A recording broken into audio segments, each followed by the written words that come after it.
beat just gets me going. Welcome to Love 225. We're all about the color and culture of the capital city here, including the unique and hidden gems that we're all learning about. And each week we will introduce you to someone or something that showcases our little sweet corner of South Louisiana.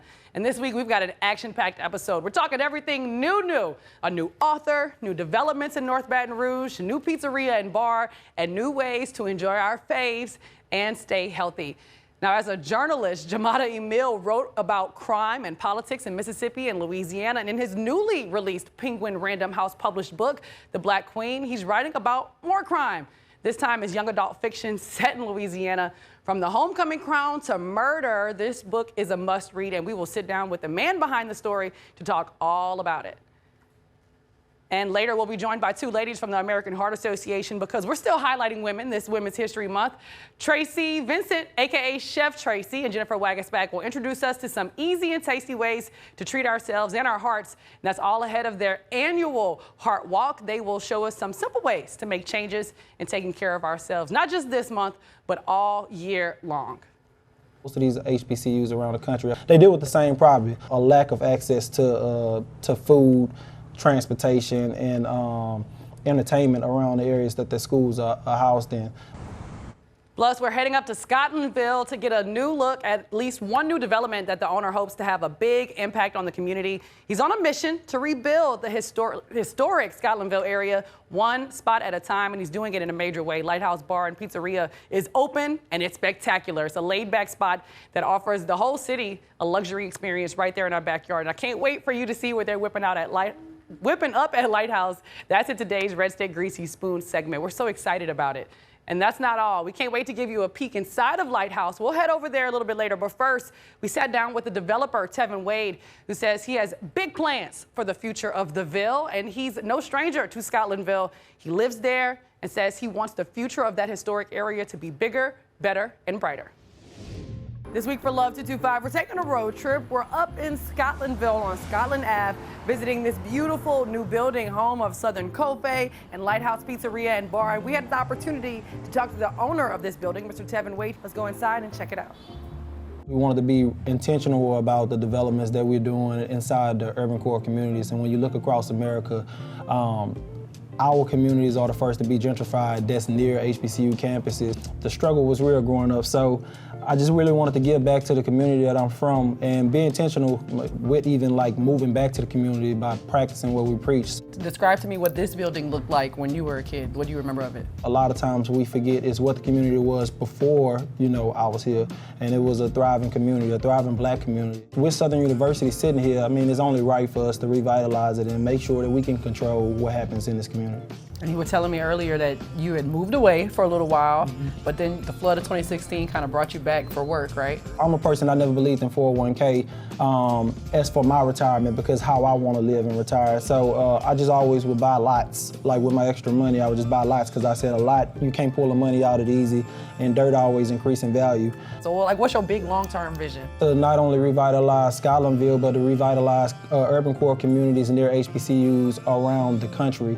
Most of these HBCUs around the country, they deal with the same problem, a lack of access to food, transportation, and entertainment around the areas that the schools are housed in.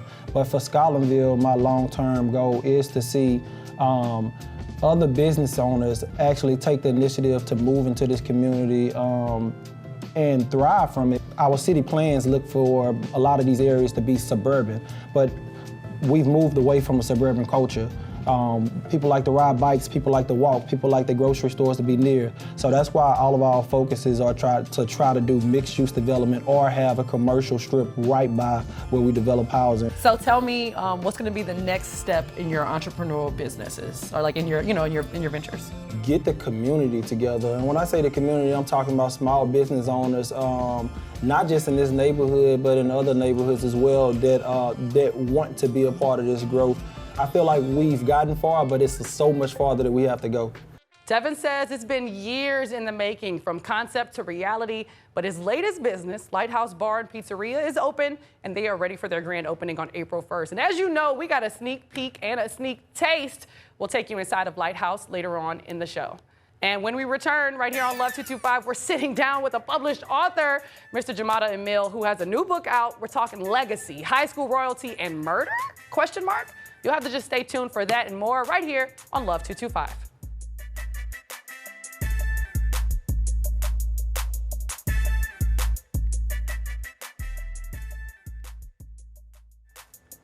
And we're back. This is Love 225. I'm Brady B. Harris, and today we have a very special guest. We're joined by a journalist and now author whose new book is an absolute must-read. The Black Queen has everything you need in a book that you just can't put down. It's got small town secrets and drama, teenage drama, and murder. Now Jumata Emill is here to talk to us about it. Good morning. Thank you for joining us for this. Aloha. Thanks for having me. So first, let's talk about the dream come true. You're a published author. What was that like for you? This has been a long time in the making. I've been wanting to be an author since I was in the third, fourth grade when I started writing. I've written off and on throughout the years. I only became a journalist because it was a way I could write and pay the bills until I could make this happen. I absolutely love it. When I got the book in the mail and I started reading it, I told you I felt personally attacked because there's so many references. If you were a high school kid in South Louisiana, Yes. post-Katrina, Yes. This story speaks to you, regardless of race, background, gender. This story speaks to you. I feel like we all, had an opportunity to experience some of that. But this story definitely touches on small town history, dramas and beefs, Yes. secrets. Yes. What were you inspired by for this? I think everything. I covered a lot of small towns in South Louisiana and South Mississippi as well. And so I kind of got a front row seat to all of the things that I kind of explore in this book. The modern day segregation, the undercurrent of racism, the push toward diversity initiatives that feel very forced and kind of bring up new tension. And I kind of wanted to explore all of that. I went to a high school that was very much like the high school in this book, in that a lot of the white students were often segregated to AP classes, and a lot of the black students were segregated to grade level classes. So there was no camaraderie. And then you would have these administrators that would come and say, well, why aren't the kids more, united? Well, you have separated all of them. And so when you have popularity contests like the one in this book, well, then the white kids don't know the black kids, and the black kids don't know the white kids, and so it's kind of hard to have a very diverse looking extracurricular activities, homecoming courts, anything that reflects the school, because you have segregated all of the student population. And that's the story within the high school kids. There's a deeper story about the history. Like you said, there's a huge theme of race and race relations there, and it goes back to resources. There's a line early in the book where you said separate but equal, still very much alive in the Deep South, right? Yes. And these are all topics that I think that a lot of times we don't like to talk about because they make people uncomfortable. But I wanted to explore them in a new way, and what better way than to put them in a murder mystery? I mean, murder mysteries can be fun, they're exciting reads, and I still wanted this to be a fun murder mystery, but that also tackled these kind of topics in a way that doesn't feel preachy, but can be entertaining, but also very enlightening for readers. Yeah, there's lots of morals to the story there. The one thing that I kept thinking about, or at least that touched me, was the fact that these girls, or the teenagers at this school, gotta be the homecoming queen. Like, it's important to be school royalty. It makes you town royalty. And that's something that's so quintessential to South Louisiana, right? It is. And in these small towns, it's like everything is always elevated. Every contest means more than it's not just the queen of this high school. You literally are like this ambassador for the student population there. You have all this recognition. One of the characters in the book wanted to use it as a platform to become a social media influencer. So that's why it means so much to her. And then to have that ripped away from her from something that she felt was unfair, then it brings all this tension between the girls. And who doesn't like girl drama? I love it. I love it. It's the kind of book that you cannot put down. Make sure you buy it. If people want to get more information about you, your writing, where can they go? You can find me on my website, jumataemill.com. I am on all the social platforms, Brown Boy Writing. I'm not just talking about books either. I love to talk about the Real Housewives. I'm having fun, like wherever I'm going. So listen, just come and follow the craziness. Okay, and then quick tease, you got another book coming out? I do. It's set in New Orleans, and it's about estranged half-brothers who get embroiled in another murder mystery that's different from my debut book. And it's a lot of fun, too, and I touch on some different topics in that book, but that's all I can give you for right now. Family mess and small town mess. We absolutely love it. Thank you so much for joining us. Again, The Black Queen, available wherever you're buying your books. I've already got mine, so you can't take it. Make sure you buy it. Thank you so much for joining us. Thanks so much for having me. Now, before we take a quick break, take a look at this. We're getting a sneak peek of the new Lighthouse Bar and Pizzeria. This is a special treat for Scotlandville. You do not want to miss it. We're going to talk to the man himself behind it, and we're going to see what they're whipping up over there in the kitchen and at the bar. That's coming up next, right here on Love 225.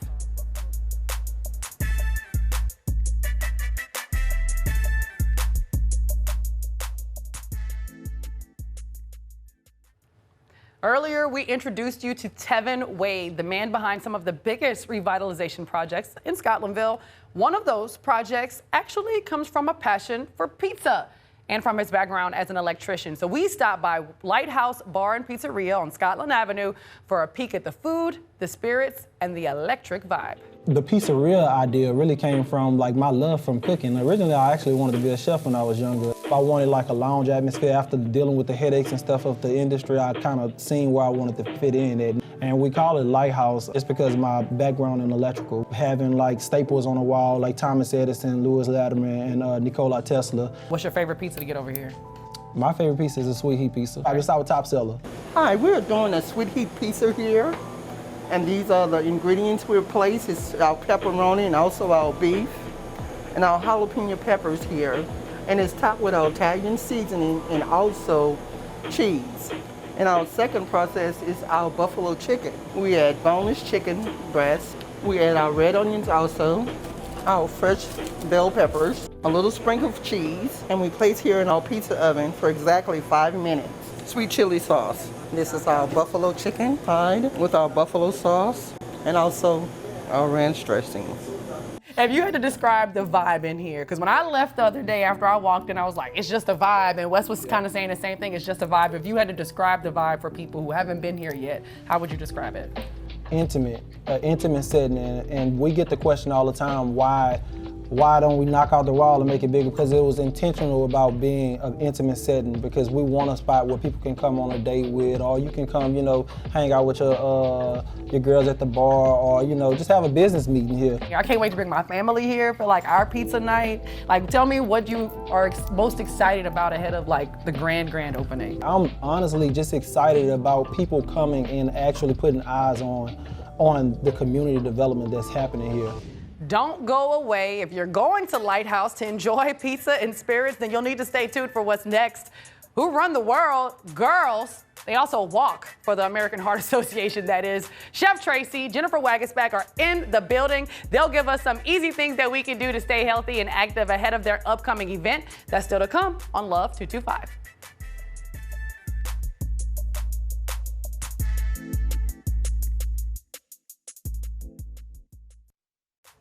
And we're back on Love 225, and we have some very special lady guests, Chef Tracy Vincent, and we have Jennifer Wagasback from the American Heart Association, and we're getting ready for Women's History Month. We're saluting the ladies, and that's why I have these ladies here today. Thank y'all so much for joining us. Thank you so much. But if we really love the ladies, we got to make sure we're taking care of them and taking care of ourselves, and that's what y'all are here to talk about. You've got all this awesome stuff up here, Chef Tracy. Let's start with the base of a roux, okay? Let's start with the oils. That's a very loaded question. And actually, we have some avocado oil. I know that we use vegetable oil in my mom's kitchen to make a roux, but I would go with a high smoke point avocado oil, up to 500 degrees, and you can get that good browning and get some of those health benefits, so it's not going to clog veins and stay heart healthy. And stay away from the vegetable oils. That's right. And this time of year, it's kind of hard. I mean, we just saw a pizza spot with liquor and, of course, the pizzas, but you can enjoy things in moderation, right? So talk to me about some of these other options you have up here. Obviously, fruits and veggies need to be on your plate all day, every day. Yes, and then what the great thing is when it's seasonal, it tastes better. So seasonal in Louisiana, we have a couple of things, a roasted root veggie entree or side dish that can be vegan if you'd like. We have turnip bottoms, we have carrots, which are seasonal in March, and I went ahead and added like a sweet potato in there because why not? I would peel these down, get them diced, coat them in a little bit of oil. You have so many choices. You could spray if you're limiting your oils. We have safflower and avocado oil combo. Extra virgin olive oil, toss that. up and then put it in the oven and roast it. And when it comes out, toss it with a little bit, like a teaspoon of brown sugar and cinnamon. And you would just be amazed how And that's what delicious this it is. Well, actually, that's another option. So this glazed root vegetable that I just mentioned is a different side dish, but this is a grilled pear. That can go on a salad with walnuts. I mean, I just want you to think outside the box. Yeah, A it's little delicious. bit of low-fat cheese. American Heart always wants you to go low-fat and lean, right? With a little bit of chicken breast on the salad, or you can add it as a side dish, a pear, grilled peach. If peaches are available, wink, wink to our local grocery stores. That was actually what I was looking for, and they were sold out everywhere. But we have pears here, and that's another delicious option. Like, why not? And I'm the kind of person, like after I have my salty, savory dinner, I need something sweet. This so could this be is a good, healthy option, Maybe right? even a little drizzle of honey on top. And Just another take it good up a notch. snack, you're gonna give us a drizzle. Okay. So I have to fuss a little bit because Okay. people do a lot of microwave popcorn, but I want you to do a little bit better for you know, doing better in general with our heart health. Pop the popcorn yourself. Buy the kernels, add in a tablespoon of oil, let the pot heat up, and then pop it yourself. It takes seconds for the entire pot to pop. And then here you have this mound of delicious crispy popcorn. And you can make a smells so delicious, good. delicious marinade instead of just drizzling with butter. We want to stay heart healthy. So think about maybe that safflower oil. Okay. Adding a little bit in there, maybe about 3 tablespoons of oil. Okay, that's about right. And then we can add parsley. About a tablespoon of parsley. I mean, some people might say, why not just put hot sauce and be done, right? But no, we want to try the herbs, the fresh herbs. If you have them, are great. But then dried herbs stay longer in your pantry. And then 1.5 of chives. If you haven't, this is just dried like green onion flavor, right? That's always so delicious. And then also dill weed. We can do a little bit less of this if you don't like that pickly flavor. About a tablespoon of dill weed. And then we'll do garlic powder. Now, while And- Chef Tracy, yes. she is going to mix this up for us, Jennifer, we're getting ready. We're talking about all of this because the Capital Area American Heart Association Yes. hosting their annual Heart Walk. That is correct. This is a huge event in Baton Rouge. It is Saturday, March 25th. This is my second year to be part of this great cause. It's downtown. We will expect thousands of walkers and teams. It will be a fun day. I mean, what a better day to get your heart moving. I mean, I'm not a doctor, but the heart is your biggest muscle in your body, and we need to get that pumping and moving. And that's why Chef Tracy is Yes. whipping up these snacks and showing us how we can stay heart healthy, especially after we come off of the Heart Walk. So tell me, Jennifer, why are you behind this cause so much? Brandy, it really goes to personal reasons for me. My father, he passed away sitting in a chair on the patio.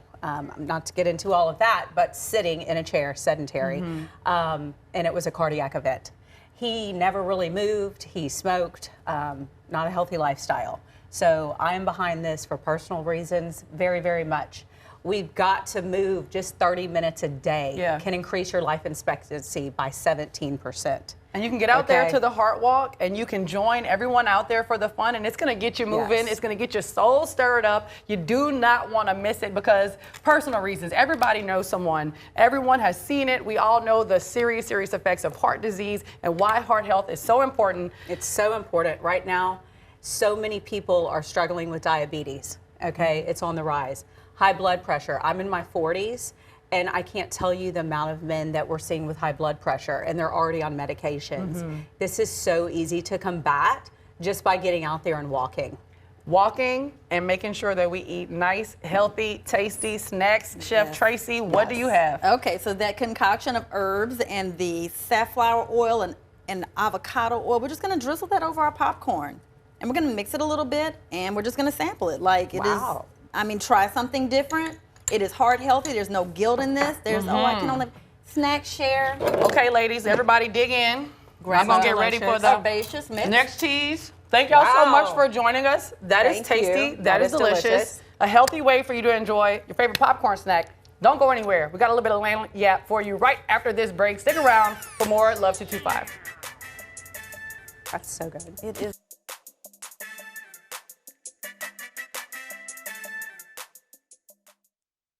P.S. We've got something very special here in South Louisiana. We want to visit any and every spot that showcases the extraordinary people and culture that makes this place absolutely one of a kind. So tell us where we need to go next. Tell us who we need to link up with. Go like, follow, and share the Love 225 show on social media. Until next time.